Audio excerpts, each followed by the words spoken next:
Welcome back to another stage breakdown. In the previous stage breakdowns, we would just do myself and Giancarlo. But now that we have some other POVs, we are going to break down BLuu and Mark's stages. They're definitely different. They definitely chose different stage plans, and they shot much differently. And you could see the differences between how we shoot. So it's you're going to get a more educational value watching four different perspectives. So we'll start with stage one. So right off the bat, what we usually do, we're going to watch it. Here are the times. This is Brendan. This is Mark. You can see the times, right? The stats of the stage. So we'll watch it and then we'll break it down.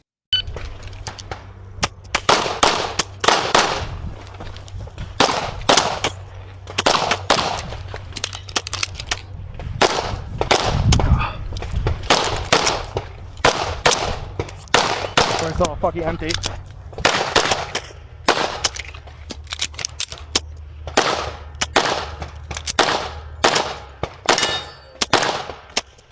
Oh my god. Oh my god. This is the worst.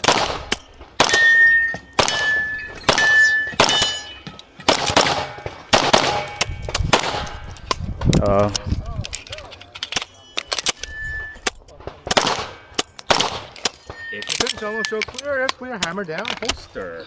Right? Oh my god.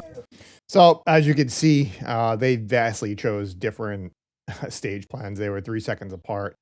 Mark shot 9 more alphas than Brendan did, which keeps his hit factor very similar. They both shot 2.7. It comes down to the 100th. So you can see that 3 seconds at a time yielded a much different result. So Mark shot 39.8%, and then BLuu shot 40.5%. And BLuu is 3 seconds faster, but both had the same hit factor. So, it just goes to show you that, you are chasing time and speed, and you could do one better than the other and yield the same result. So, Mark shot 27 alphas, 4 Charlies. Brendan, because he was faster, yielded the same hit factor. He had 18 alphas, 13 Charlies, which is a lot, and then 1 delta. So right off the bat, we'll watch it, play it. There we go. So they both draw on the same target. We all drew on it, but they both stood. Let's see if they both stood here. I'm pretty sure they did. Yeah, so they both stood here and shot instead of backing out, which is okay. I wouldn't say it's the worst thing in the world, but you definitely want to start backing out. This is Brendan's 5th match, I'm pretty sure, and this is his first large scale match. So this is a level 2 match. So these stages are much, much bigger, and this is his first time on larger stages. Prior to this, he shot smaller stages. He shot March Madness. He shot Freeport, and those stages are very small. They're all Hauser stages where time is crucially important. These larger stages, your hits are super important. As you could see, the time difference. So you want your hits. So right off the bat, they drew on the proper target, didn't back out. Mark was faster to get out. But Brendan opted to shoot the further targets, pretty much 180 behind, and then Mark chose to shoot sector 2. And Mark's grip is good right here, and he's doing everything he needs to do. And now I'm really starting to understand the placement of his thumb on his gun is really causing his malfunctions to keep his slide locked back. He's pushing up on the slide release, or the slide catch, however you want to call it, and causes his malfunction, and you will see it in the video. So Brendan opts to engage sector 3 before sector 2 after he engaged these 2 back here. And then Mark obviously chose to engage sector 2. Came out with the went back. I don't know why he went back. And then his crappy reloads as he continues to do. Just holding the mag by the bottom and not really doing the best job of getting the mag into the gun. Brendan, on the other hand, has super fast reloads. He definitely dry fires that for sure. That doesn't need really much improvement on magazine reloads, but you could always use improvement regardless of how fast you are. Perfect. So he comes back, engages sector 2 on the right. Mark's at sector 3. Mind you, Mark still hasn't shot the targets behind him. So there's Mark's first malfunction. As you can see, his thumb is literally riding right over the top of the slide release. Let me get my gun real quick because we do shoot very similar guns. So his thumb is sliding over the top of, I don't even know how he's doing this. His hand is like pushing up on the slide release and it's causing malfunctions. I don't know how he's even able to do that. As you can see, most of his hand is actually not even on his gun because he likes to shoot with his hand not properly. Like if he would dry fire this out or come out with a proper grip, yeah, his palm, the meat part of his palm is not even at the top of the gun. And his hand needs to be more forward, not backwards. His support hand is crap. I'm just going to go out and say that. His support hand grip right now, it's legitimately crap, and you're going to see it in his shooting. But more so, he's pushing up on the slide release. Right there. So the first one, it's the first malfunction from his slide release right there. So then he comes over, clears the... I wouldn't even call that a malfunction, honestly. That's just user error. And that's just you not having a proper grip on your gun. And, you know, you cause the slide to lock back. So you don't get proper feed. You're not feeding your gun because of user input. It comes back. Has to find his dot. Where's the hezzy? Right there. So he hezzied to have to find the dot. Came back in. As you can see, the gun is recoiling down. And then is down and the muzzle is going to the right because there's not enough pressure from there's not enough input or pressure from his support hand. All his pressure is coming from his primary hand, which is causing the gun to, one, recoil up to the right because he's squeezing the shit out of his gun. And you could probably take your gun and replicate that with the amount of pressures that he has on his gun. So he's putting a lot of pressure on the gun with his 2 fingers that are wrapped around the front of the grip on the side. And when you do that, you could take your own gun and do this. You could squeeze the shit out of the gun and you'll see that your gun will go up to the right. Now, when you start to put too much pressure in with the bottom 2 fingers with your pinky, you will see that it goes down to the right. So if you take your gun and I'm doing it right now, you can squeeze with the 2 upper fingers or your middle finger and your index finger, depending on how much pressure you put on your gun. But you could simulate that with a red dot, or you can even do it with iron sights, and you'll see that your gun goes up to the right. Now, if you add your pinky back into the play and you do the same thing, it will go down to the left. And usually that's that's what happens, and we call it the seatbelt. And most right-handed shooters will shoot in a diagonal or right diagonal, top right to bottom left striation because of input from this hand, and that's totally normal. Left-handed people will have striation from the top left to the bottom right, and that's normal. It's just tension in your hands that are causing that, and you could see that Mark has an overabundance of pressure from his right hand because there's not enough skin contact, and his hand is actually not even in the proper position to even put pressure on the gun to counteract that. So I mean, he still shot 27 alphas, which is pretty damn good, but he could be better and faster as he's consistently shooting. So his grip is very consistent, but bad. And we demonstrate in our class, you could have a consistent grip and still shoot well. It's just not good.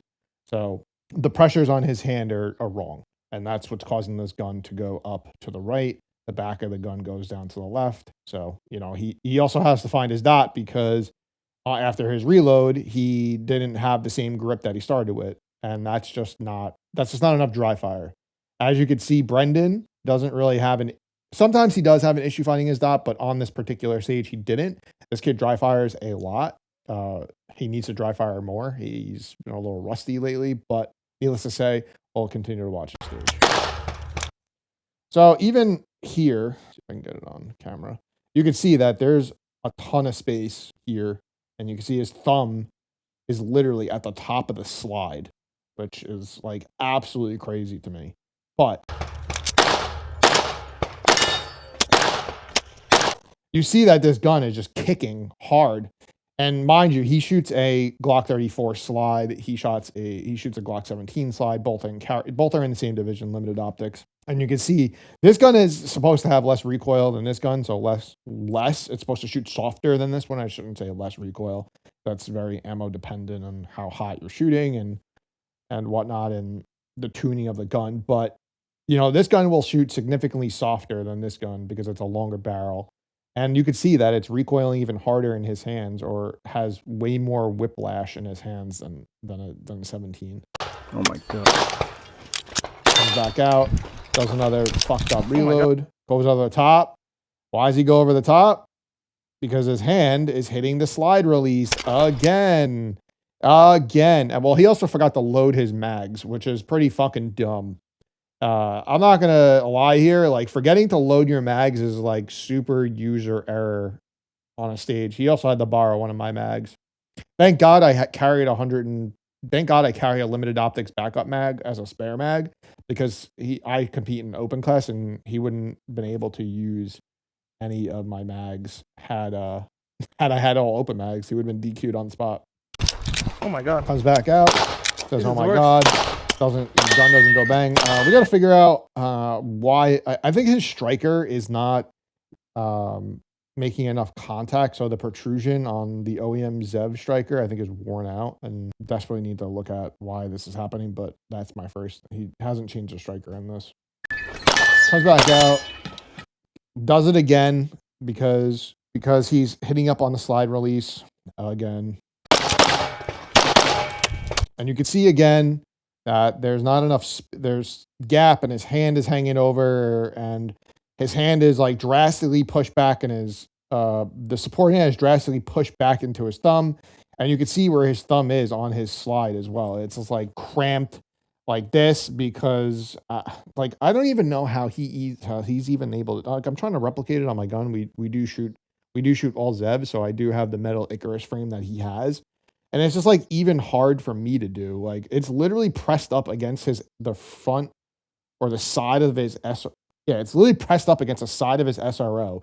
So it's like he's putting so much tension in his wrist, which is a good way to get arthritis and in your wrist from doing that. And you're gonna get inflammation in your wrist if you continue to shoot on that angle.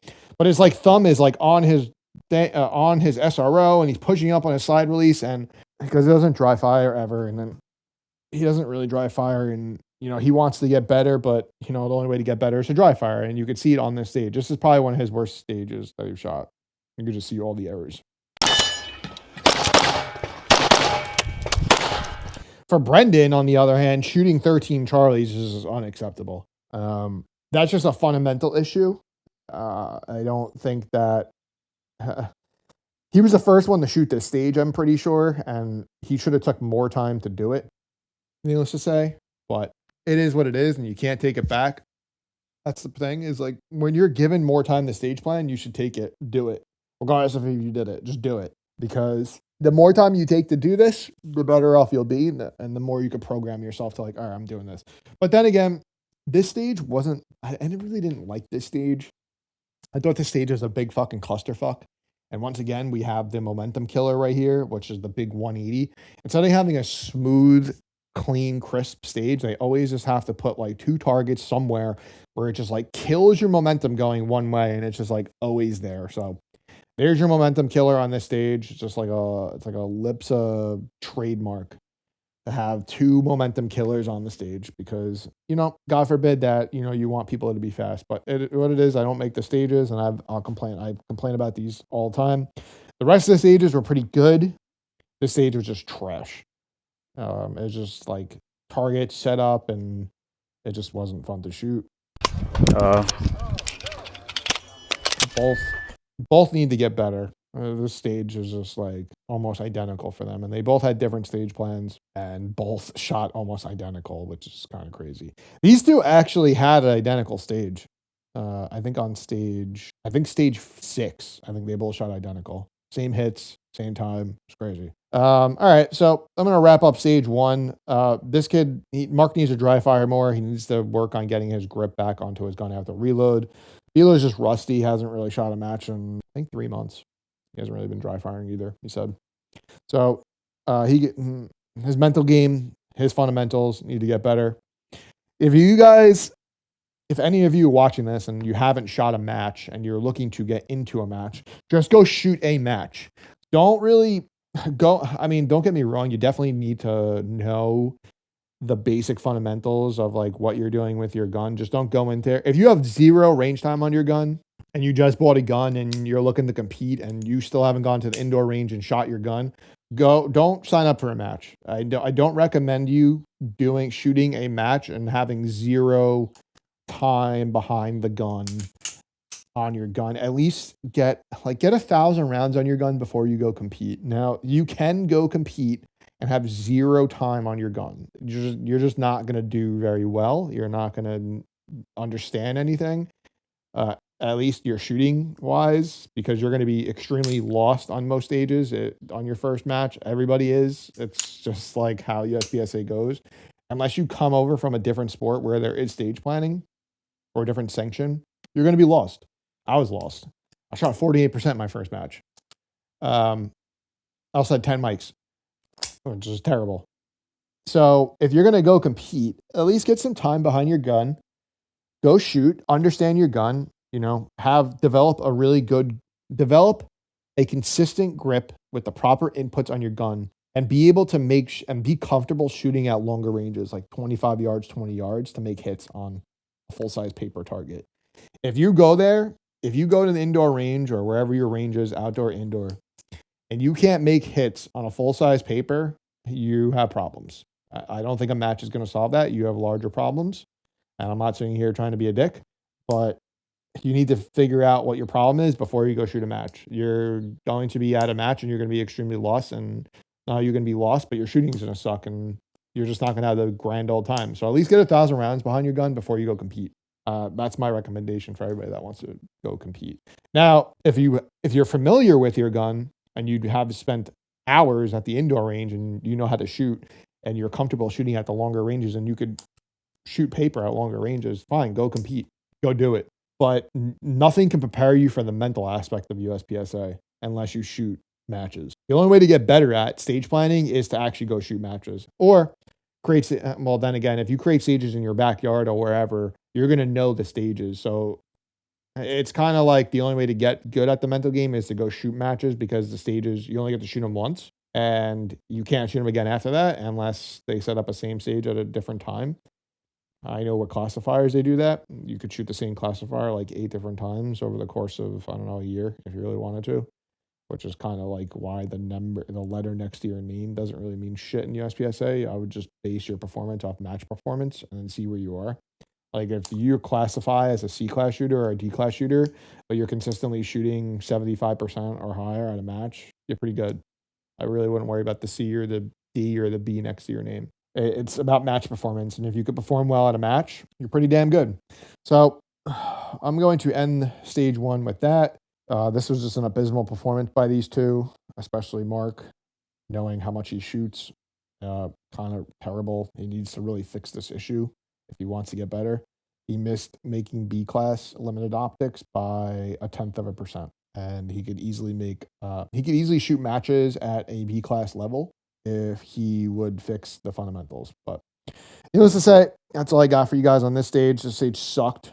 It wasn't really fun to shoot, but we're gonna go to stage 2.